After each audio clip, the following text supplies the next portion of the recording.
Το απέραντο γαλάζιο και η μαγευτική θέα του Πελάγους είναι αρκετά για να αποτελέσουν πόλο έλξης για τους τουρίστες που επισκέπτονται κάθε χρόνο την Κρήτη. Στο νομό Λασιθίου και το χωριό Σύση όμως, εκτός από την ομορφιά του τοπίου, σημείο αναφοράς για τους φίλους του αθλητισμού είναι και το νέο υπερσύγχρονο κέντρο τένις που δημιουργήθηκε στο Resort Καλημέρα Κρήτη σε έκταση 25 στρεμμάτων. Ως άνθρωπος που λατρεύω το άθλημα του τένις, έχω μείνει έκπληκτος με τις νέες αυτές εγκαταστάσεις που προσθέθηκαν στον τενιστικό χάρτη της χώρας μας.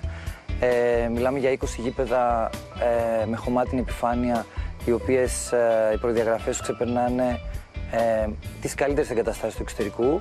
Είναι όλα μελετημένα στην παραμικρή λεπτομέρεια και αυτό είναι εντυπωσιακό.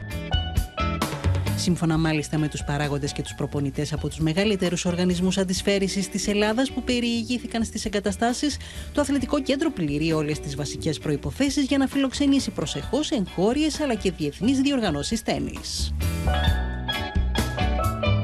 Υπάρχει πολύ μεγάλη πρόκληση για να γίνουν θεαματικά πράγματα εδώ, από τενιστικά camps, συνδέσεις με το εξωτερικό, ως και πολύ μεγάλα τουρνουά επαγγελματικά κιόλας.